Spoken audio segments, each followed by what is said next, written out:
Moi moi. Eli tänään on tarkoitus puhua vähän siitä, mitä kunnissa ja hyvinvointialueella, miten se päätöksenteko etenee. Mm-hmm. Ja meillä on täällä kertomassa oikein kokemusasiantuntija tästä päätöksenteosta. Niin kuka olet ja mistä tulet ja kauan olet ollut mukana kuntapäätöksenteossa?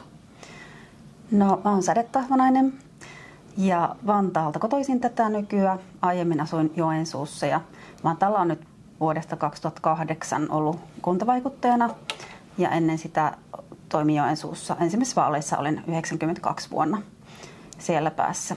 Eli voi sanoa, että reilu 30 vuotta kaiken näköisessä päätöksenteossa ja pari vaalikautta on ollut välillä valtuustossa poissa kun lapsi oli pieni, mutta muuten tässä pitkään kylläkin.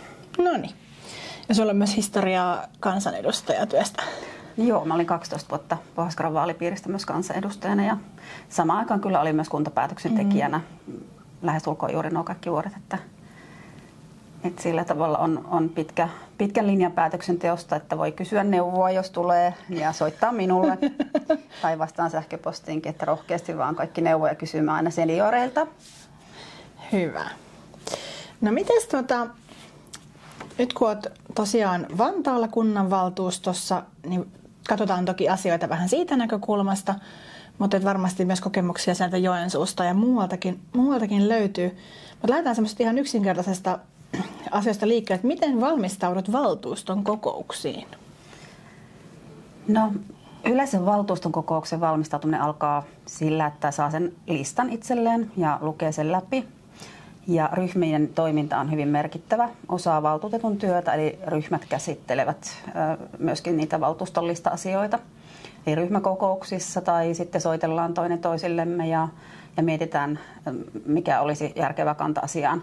Yleensä kyllä tietenkin valtuuston tulevat asiat on jo pitkälle pureskeltuja, että sitten se säätäminen ei välttämättä ole kovin pitkälle menevää siinä vaiheessa, mutta valtuutetun työhön kuuluu myös se, että semmoinen ennakkovaikuttaminen niin lautakuntatasolla, kaupunginhallituksessa kuin sitten siellä valtuustossakin myöhemmin. Eli se ei ole pelkästään sitä, että istutaan kerran kuukaudessa valtuustosalin penkkiin ja avataan siinä vaiheessa vasta lista, missä sillä ei saa toimia.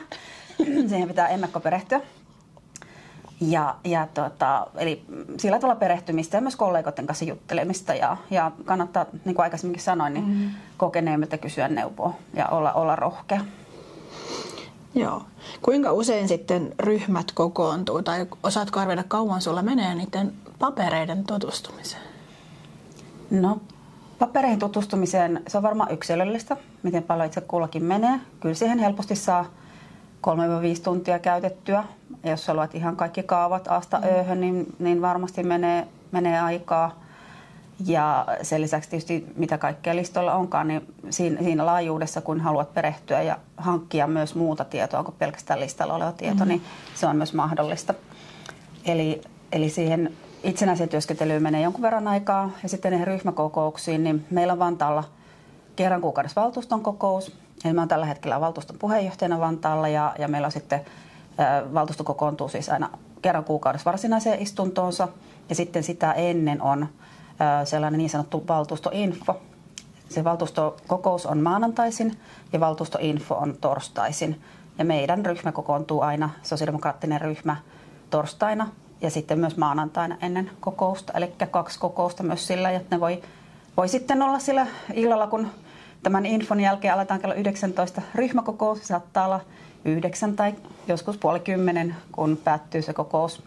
Se ryhmäkokous ja maanantaina tuntia ennen kokousta, se on vähän lyhyempi, niin on sitten se ryhmä, jossa tsekataan vielä tilanne. Joo. Muistaakseni, miten sitten Joensuussa on varmaan vähän pienempi valtuusto? Miten teillä siellä meni ryhmätoiminta? No, meillä oli vastaavasti kyllä ryhmäkokous ja ne ryhmäkokoukset sijoittu yleensä sunnuntai-iltoihin, muistelen, että oli näin. Mutta siellä ei ollut tällaisia niin sanottuja valtuustoinfoja. Eli meillä on tämä meidän valtuustoinfo, jossa selostetaan valtuuston listalla olevia asioita, niin täällä Vantaalla semmoinen oma niin kuin luomus. Ja kunnissa voi olla hyvinkin erilaisia menettelyjä, mitä on haluttu sinne hallintosääntöön ja käytäntöön tuoda. Eli voi olla tämmöisiä kyselytunteja. Se liittyy myöskin meillä on siinä kyseisen päivän torstai-infon yhteydessä voi olla kyselytunti.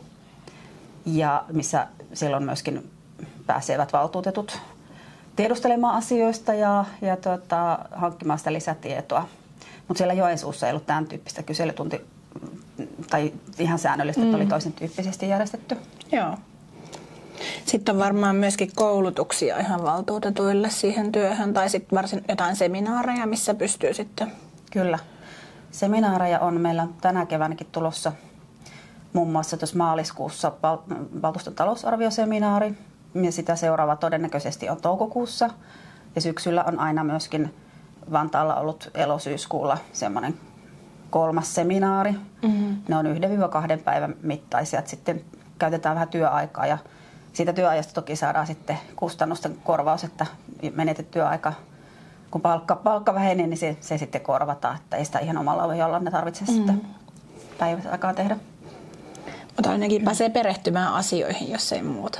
Kyllä.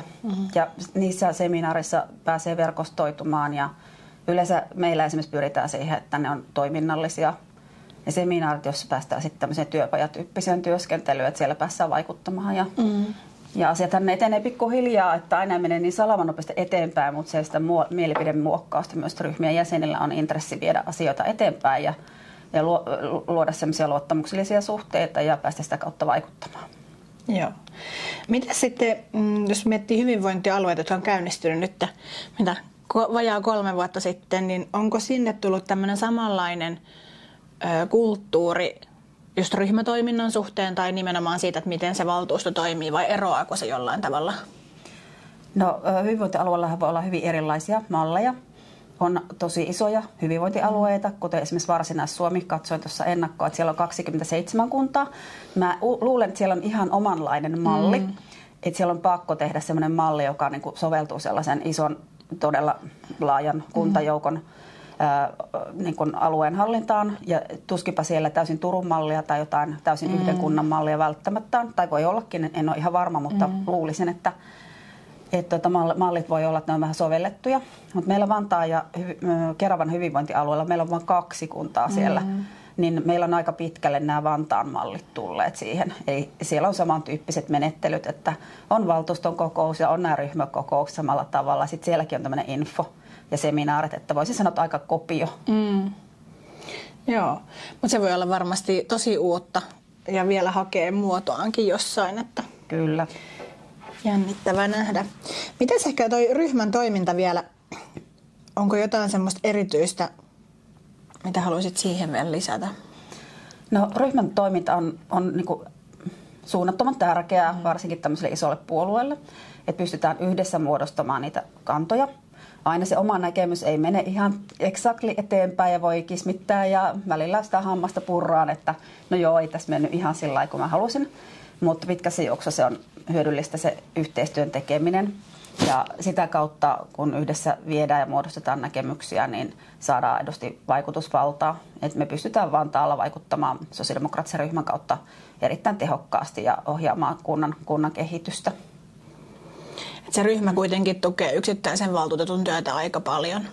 Kyllä, mä voin kehua Vantaan mallia, että meidän ryhmä toimii tosi hyvin ja me ollaan luotu myös semmoinen nykyaikainen toimintamalli, että jokainen ryhmän jäsen pääsee kertomaan näkemyksiä ryhmässä ja pyritään pitämään, voisi sanoa, elävää yhteyttä jatkuvasti, että ei pelkästään niin kun kokous on tulossa, niin porukka kävele sitten sinne kokoukseen ihan kylmiltä, vaan jokainen lautakuntaryhmä, meidän valtuustoryhmä, näin edelleen, niin kokoontuu ennen kokouksia. Ja sitten myös meidän valtuustoryhmä pitää hirmu tiiviisti yhteyttä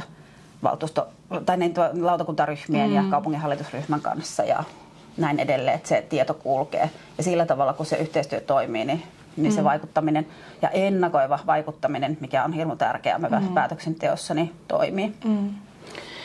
Kyllä. Ja varmaan se, että jos miettii niitä kokousmateriaalien määriä, niin sitten mitä useammat aivot ajattelee niitä vähän eri asioita, niin sitten sitä osaamista on myös laajemmin. Juuri näin. Nyt vähän jo pääsin tuohon hyvinvointialueihinkin, mutta käydäänkö läpi niitä asioita, mitkä päätetään kunnissa ja mitkä hyvinvointialueella? Voi olla, että tämä jako on osalle vähän, on kuitenkin aika uusi, että ennen kaikki tehtiin samassa paikassa, niin miten ne nyt menee? Aivan.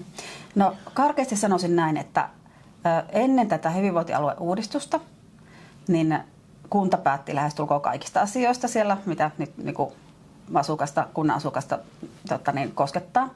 Ja kun hyvinvointialueuudistus tehtiin, niin kaikki sosiaali- ja terveysasiat siirrettiin hyvinvointialueiden hoitamiseksi. Eli jos on kyse terveydenhuollosta tai erikoissairaanhoidosta, sosiaaliasioista tai pelastustoimesta, niin ne on siellä hyvinvointialueen puolella. Niistä pitää valittaa tai kirjelmöidä sinne puolelle.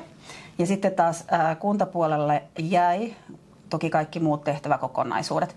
Ja suurin tehtäväkokonaisuushan kunnilla tällä hetkellä on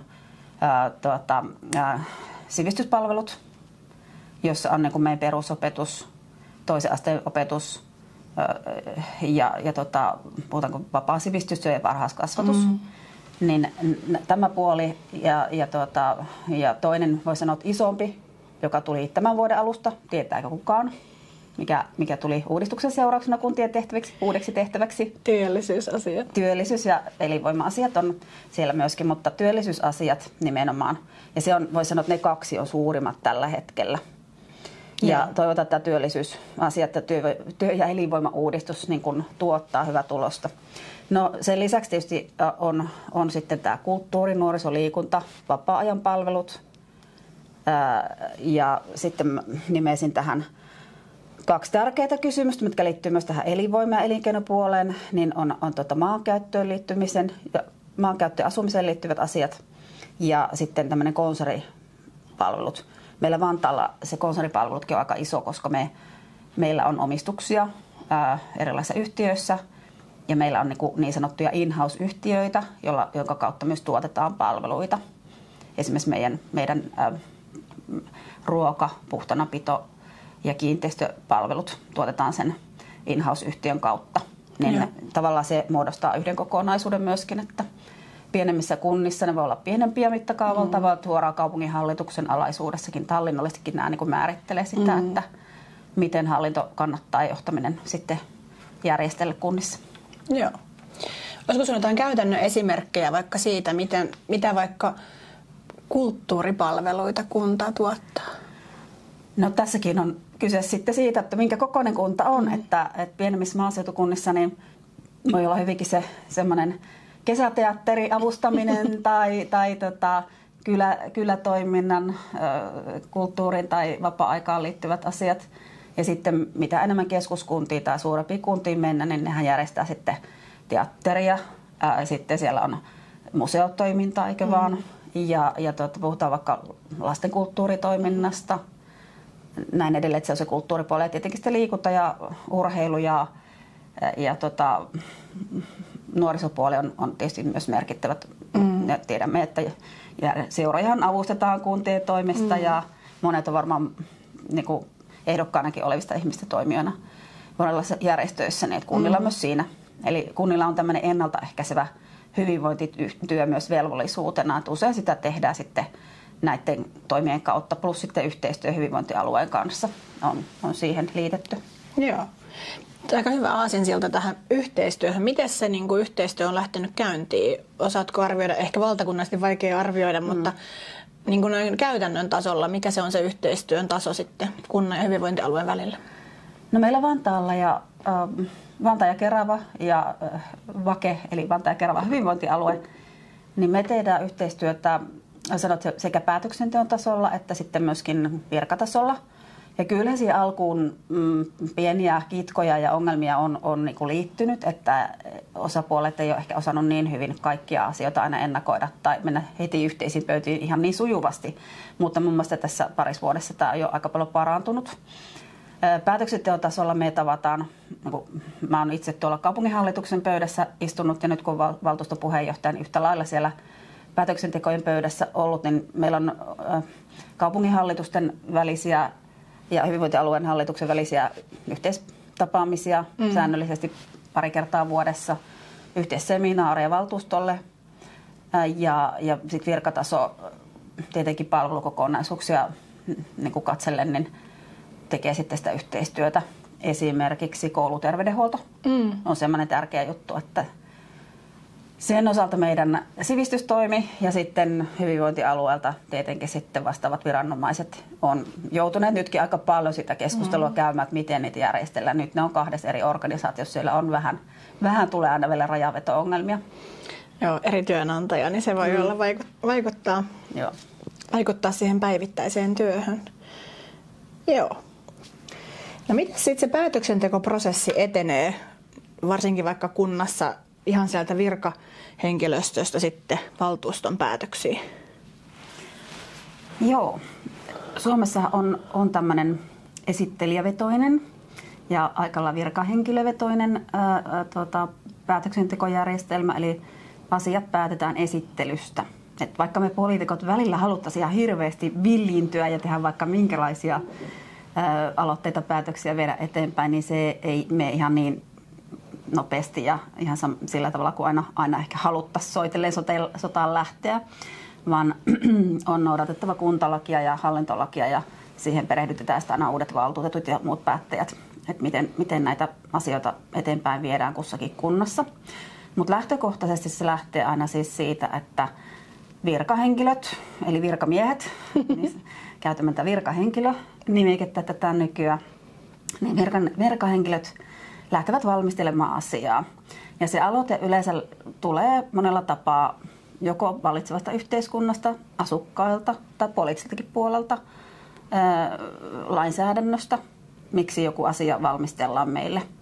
No kaavoitus on helppo kysymys, että jos Tiina haluaa itselleen, sulla on siellä jossain teidän Myrtsin seudulla joku iso tontti, johon sä haluat tehdä jättiläissuuren talon, mutta siellä ei olekaan kaavaa vielä, että sinne saisi rakentaa semmoisen talon, niin Tiina ottaa sitten tietenkin yhteyttä meidän Vantaan kaupunkiympäristön kyseiseen aluearkkitehtiin tai sinne valmistelupuolelle, että hei, minulla olisi tällainen tontti ja minä haluaisin tämän asian valmisteluun. Ja virkaporras sitten lähtee harkitsemaan sitä asiaa, viedäänkö tämä valmistelus eteenpäin, mahdollistaako esimerkiksi yleiskaava sen tai alueen muut olosuhteet tai onko se asumiseen soveltuva alue. Et siinä laajasti arvioidaan sitä asiaa, että mitä tässä on mahdollista tehdä. Ja jos se on mahdollista ja järkevää, niin sitten sitä aletaan valmistella siihen suuntaan, kun omistaja tässä suhteessa haluaa. Välttämättä se ei ole Tiinan ihan täysin haluama kaavavaihtoehto. Voi olla, että sä haluat vielä enemmän rakennusoikeutta tai vähän erinäköisen siitä talosta kuin mitä sitten sieltä virkahallinnosta ehdotetaan. Mutta kun se ehdotus on tehty, niin se menee sen jälkeen sitten poliittisen päätöksentekijöiden käsittelyyn. Eli käytännössä meillä se menisi kaupunkiympäristölautakuntaan ja se lautakunta käsitteli sitä ehdotusta. Ja sitten jos Tiina on erityisen paljon vielä eri mieltä, niin sä yrität varmaan vaivihkaa ainakin lobata siellä olevia henkilöitä. Että mä haluaisin ehkä vielä pientä muutosta, että onnistuisiko tässä vaiheessa. Voi olla, että se ei välttämättä järkevää lobbausta. Ja Vantaalla tämä asia sen jälkeen sitten sen kaupunkiympäristölautakunnan käsittelyn jälkeen etenee, jos se saa vihreätä valoa eli kannatusta, niin kaupunginhallituksen käsittelyyn ja sieltä vielä valtuuston käsittelyyn. Ja valtuusto sitten päättää, että kyllä se Tiina saa sen oman talonsa sinne rakentaa. Ja sen päätöksenteon hyväksymisen jälkeen niin virkahenkilöt jälleen lähtevät sitten toimeenpanemaan sitä. Eli siitä tulee laillinen kaava ja sitten antaa sulle rakennusluvan myöskin siihen asiaan. Eli asiat valmistellaan, oli se pienempi tai isompi, niin sitten aina siellä virkahallinnossa. Joo. Miten sitten kuntalainen, pääseekö kuntalaiset osallistumaan vaikka kaavoitusprosesseihin kesken kun se on meneillään se niin kuin Kyllä. tekeminen? Meillähän kaikki lainsäädäntö velvoittaa, että kuntalaisia pitää osallistaa ja kuulla heitä. Ja kaikissa tällaisissa varsinkin kaavoitukseen liittyvissä prosesseissa niin on aina kuultava naapurustoa ja alueasukkailla on mahdollisuus vaikuttaa siihen, että sit jos naapuri on sitä mieltä, että Tiina rakentaa vähän liian ison talon, niin hän voi sitten mennä sinne kuulemistilaisuuteen tai sitten ilmoittaa myös kirjallisesti kantansa, että vastustan ehdottomasti tällaisen rakennuksen rakentamista tähän viereen, että haluan pitää sen vihertonttina eikä mitään taloja tähän viereen tule, että ne kuulemiset myös kirjataan sitten siihen kaavoitusta koskevaan aineistoon. Nehän on todella laajoja, koska siellä tehdään ympäristöselvityksiä ja monia muita yleensä näihin, varsinkin jos on mittavampi. Ihan pienissä tontimuutoksissa, tai puhutaan nyt sitten mittakaavaltaan pienemmissä, niin ei tehdä niin laajasti, mutta kuitenkin, että ne tietyt asiat pitää selvittää. Ja tosissaan tämä kansalaisten kuuleminen on hyvin keskeinen asia. Joo. Ja sitten joskushan on kuultu niistä, että joku jää rullaamaan pitkäksi aikaa valitusten takia. Onko sitä valitusoikeutta, niin kuin, voiko sitä rajata vai onko se ihan semmoinen, että kaikissa vaiheissa pystyy antamaan sen niin kuin mielipiteen? Joo, kyllä siis virallisessa kuulemisvaiheessa ja nyt tämä rakennuslainsäädäntö on juuri muutettu, että mä ihan täsmälleen osaan apteekkihyllyltä sanoa ihan kaikkia, mitä muutoksia siellä nyt on, ne nimittäin tulee nyt meille sitten tarkasteltavaksi mutta kuitenkin lähtökohta on siis se, että kaikessa missä on laillinen oikeus tähän, niin kyllä se, ja meihin päättäjiin tietenkin pyritään sitten, jos on merkittävä asia, niin vaikuttamaan eri tasoille. Niin siellä lautakunnassa kuin kaupunginhallituksessa ja vielä valtuustotasolle asti, niin voi tulla semmoista lobbauspostia, että haluttaisiin vielä muuttaa sitä asiaa. Kuinka paljon tulee sitten niin kuin ihan EU-tasolta tai vaikka valtakunnan tasolta kuntien toimeenpantavaksi jotain prosesseja? No kyllähän meille siis lainsäädäntö velvoittaa paljon ja sitten myös Euroopan unionin säädökset velvoittaa paljon. Esimerkiksi hankintalainsäädäntö on sellainen.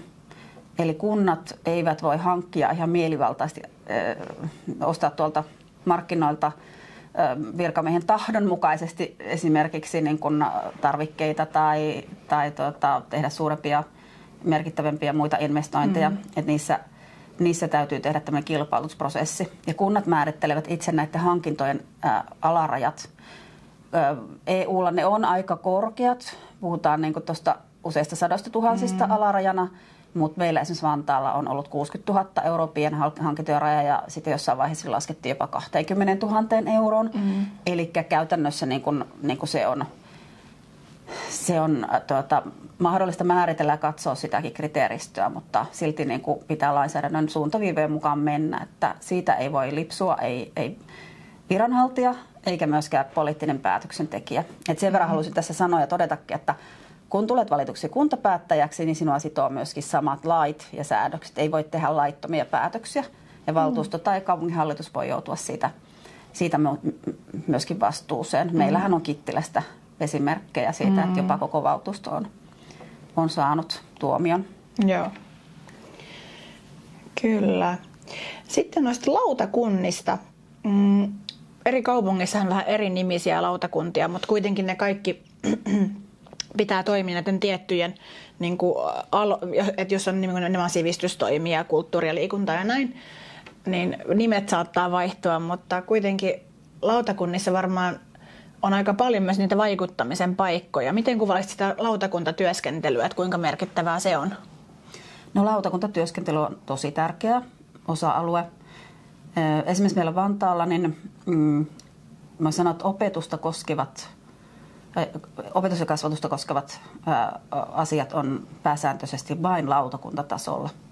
Et meille tulee kaupunginhallitukseen tiettyjä hankintoja koskevat kysymykset tai sellaiset isommat suuntalinjaukset tai tavoiteasiakirjat ja kuin myöskin valtuustoon tietyt vain tavoitetason asiakirjat ja budjetit. Mutta kaikki muu käsitellään siellä lautakunnassa, eli minne sijoitetaan oppilaita ja myös tämä verkon suunnittelu, minkälainen kouluverkko meillä on, niin se tapahtuu siellä tasolla. Toki ne isommat kouluverkkolinjaukset käsitellään myös tuolla valtuustossa isompana linjauksena, mutta sitten tämmöisiä yksittäisiä vaikka päiväkotien perustamiset, niin ei me tuolla kaupunginhallituksessa niitä perustetaan, vaan siellä lautakunnassa. Samoin kuin tässä kaavoituskysymyksessä äsken sanoin, niin kyllä siellä kaupunkiympäristölautakunnassa hyvin pitkälle kaavoitukseen liittyvät asiat niin pohjustetaan ja käydään se yksityiskohtainen perkaus läpi. Että kyllä siellä on tosi paljon valtaa. Joo. Miten sitten hyvinvointialueella? Onko ne nimellä lautakunta vai onko siellä eri nimillä näitä nimenomaan valtuuston alla olevia toimijoita?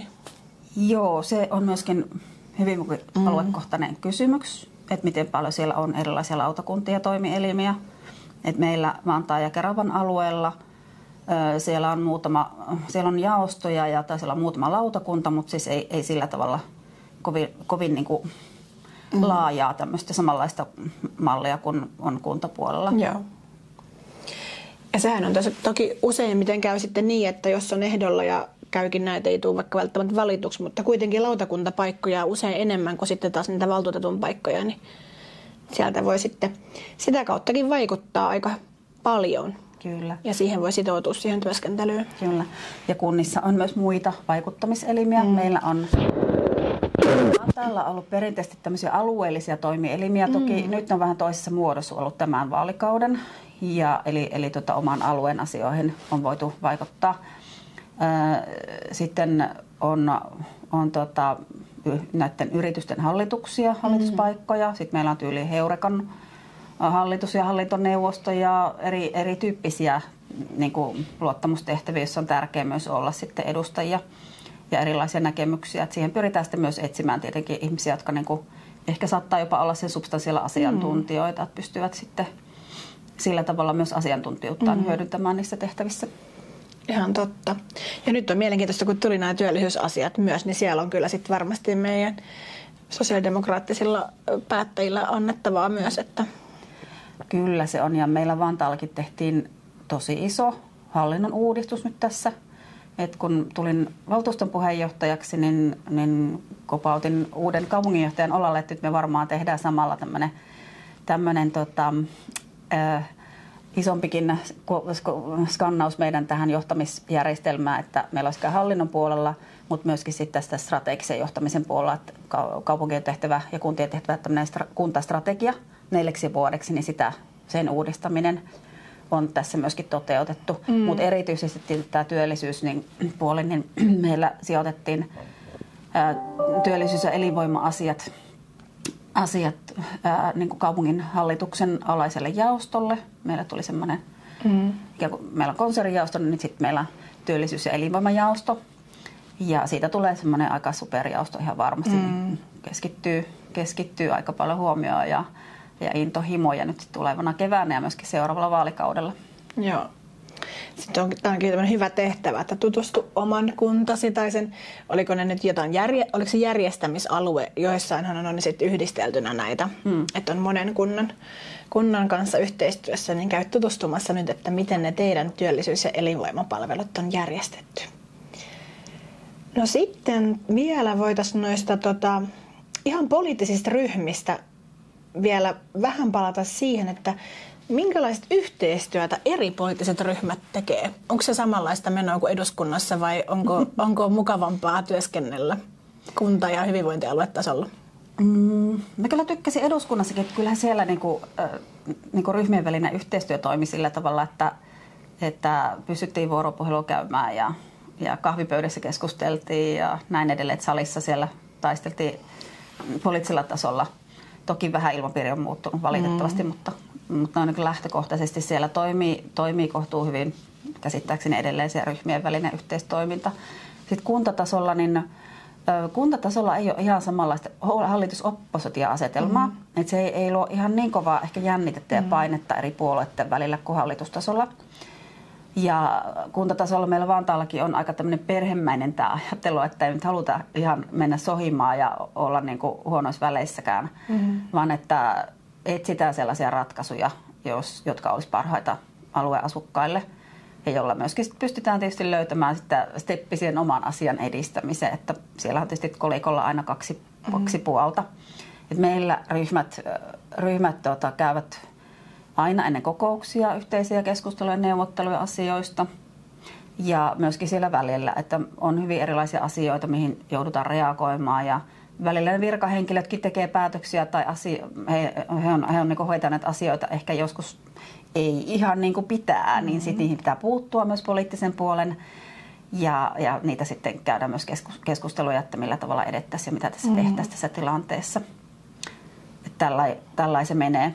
Et jos mä sanoisin vaikka kaupunginhallituksen osalta ryhmien välistä yhteistoiminnasta, kun olin 6 vuotta kaupunginhallituksen varapuheenjohtajana ja vedin meidän omaa ryhmää siinä samalla omaa ryhmän neuvotteluja, niin me muodostettiin aina sunnuntai-iltana kaupunginhallitusryhmän oma kanta ja maanantaina sitten mä kävelin yhdessä toisen ryhmän neuvottelijan kanssa sitten neuvotteluihin jossa oli kaikkien ryhmien neuvottelijat. Eli juuri ennen kokousta, pari tuntia ennen kokousta, käydään läpi sitten listan asiat ja käydään ryhmien väliset näkemykset ja sitten hinkataan ja hiotaan yhteistä kantaa useimmiten se löytyy. Ja jos on vaikeuksia, niin jätetään pöydälle asia. Tarkoittaa siis, että siirretään ongelma eteenpäin seuraavaan kokoukseen.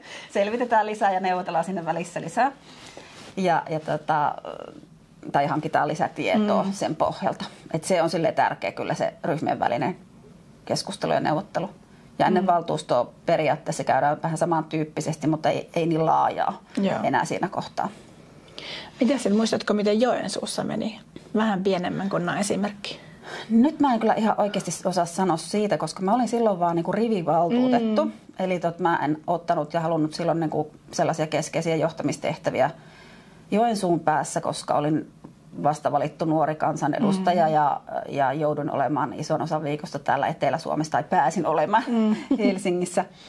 Niin mä ajattelin, että mä oon sen verran vastuuntuntoinen, että en ota sitten sellaisia tehtäviä, jossa tulisi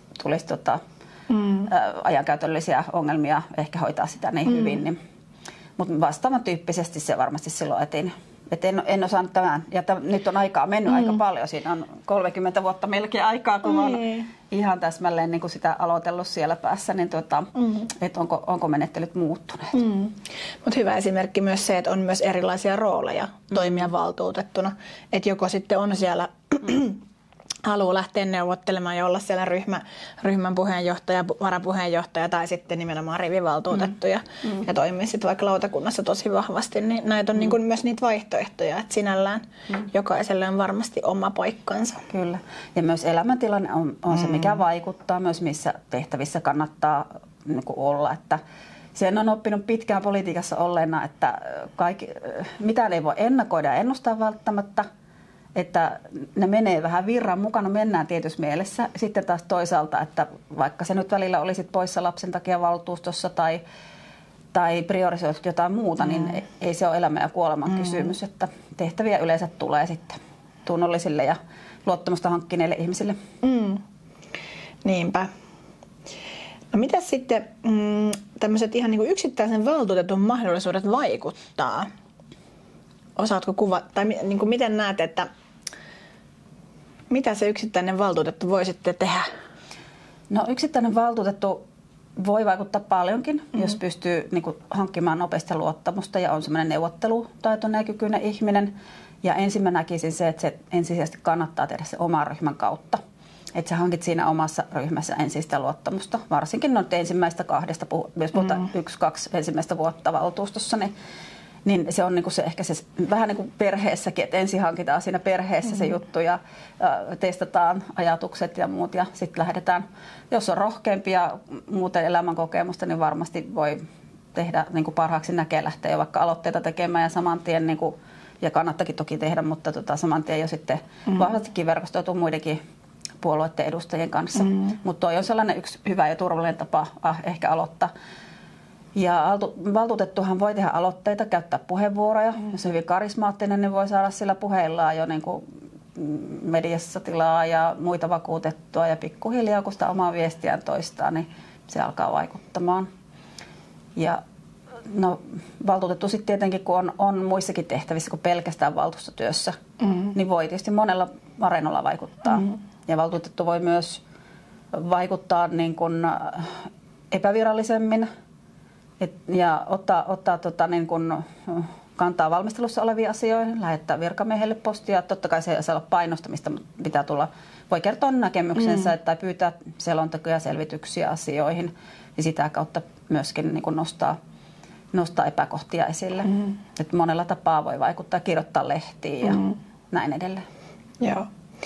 Ja varmaan myöskin sitten ehkä tämmöinen muistutus, että nyt kun on vaalit tulossa, niin tosi moni tekee aktiivista vaalikampanjaa ja sitten saattaa kadota sinne valtuuston pulpettiin 4 vuodeksi ja taas 4 vuoden päästä tulee esille, että jollain tavalla varmaan tärkeää myös sitten tavata niitä omia äänestäjiä siinä välissä. Kyllä se on ja on hyvä olla aktiivinen ja somehan tietysti on tänä päivänä myös semmoinen, mitä ihmiset seuraa. Että ne, jotka pystyy siellä kanssa olemaan aktiivisia ja keskustelua herättämään, niin saavat myös sitten viestiä eteenpäin. Ja sitten kun ihmisiä tulee ottaa yhteyksiä, niin pitää myös sitten hoitaa näitä asioita ja selvittää, eikä sano vaan, että kyllä, kyllä, ja sitten se unohtuu. Joo.